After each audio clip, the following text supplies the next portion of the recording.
आज आमच्या मंडळाचा आम्हाला गणपती बसवायचा होता आणि गणपती बसवण्याच्या निमित्ताने आज कोणी लाईट कापली भाऊ काय माहिती भाऊ. आणि त्यानंतर सकाळी बघतो भाऊ आनंद भाऊ ₹100 डीमार्ट मधला ड्रेस घेऊन आला. म्हटलं काही विषय नाही. पण त्यानंतर म्हटलं चला आपल्याला जायचं डिझेल घ्यायला. मग काय निलेशला घेतलं आणि त्यानंतर निघालो होतो आम्ही डिझेल घ्यायला. म्हटलं चला पटकन पहिले ना डिझेल घेऊन येतो. मग काय डिझेल घ्यायला गेलेलो भाऊ पहिले आधी 500चं डिझेल टाकून घेतलं. म्हटलं 500 वरती तर काय होणार नाही. मग काय अजून 200चं परत टाकलं आणि त्यानंतर निघालो होतो आम्ही मूर्ती घ्यायला. म्हटलं चला चला.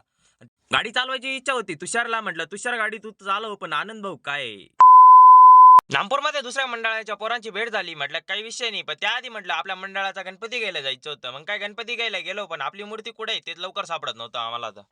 मूर्ती भेटल्या भेटल्या पोरांनी लगेच मूर्तीजवळ गर्दी केली. म्हटलं चला उचला मूर्ती आणि टाका गाडीत. मग काय गाडीत ठेवली मूर्ती आणि त्यानंतर निघालो होतो आम्ही नाश्ता करायला नागपूरमध्ये. म्हटलं चला पहिले नाश्ता वगैरे करून घ्यावा. मग काय नाश्ता करायला गेलो आणि त्या सर्व पोरांनी चाय घेतला. म्हटलं आपल्याला चहा तर काय होणार नाही. मग काही लगेच चिकी घेतली. त्यानंतर तुमचा भाऊ आलेला नांदीला पार्सल घ्यायला. म्हटलं चला पहिले पार्सल वगैरे घेऊन घ्यावं. पार्सल ओपन केलं. पार्सलमध्ये अशी काही वस्तू निघाली. म्हटलं काही विषय नाही. पोरांनी आणलेले डाळिंबामधनं एक डाळिंब तुमच्या भावाने नीट काढून घेतला. म्हटलं चला पहिले घराची ना गणपतीची पूजा करून घेतो. मग काय लगेच तिथं आरती वगैरे केली आणि त्यानंतर मोदक खाऊन त्याआधी आपला फॉलोअर मित्र भेटून गेला. म्हटलं मग काय त्याला पण भेटून घेतलं आणि त्यानंतर आमच्या मंडळाचं थोडं इकडे कालबीरच चालू होती कारण की आज लाईट नव्हती. मग काय लाईट नसल्यामुळे थोडे तर किळबिल होणारच होती. पण त्यानंतर आपल्या पोरांनी विचार केला. म्हटलं लाईट नसली तरी आज मूर्ती बसवायची.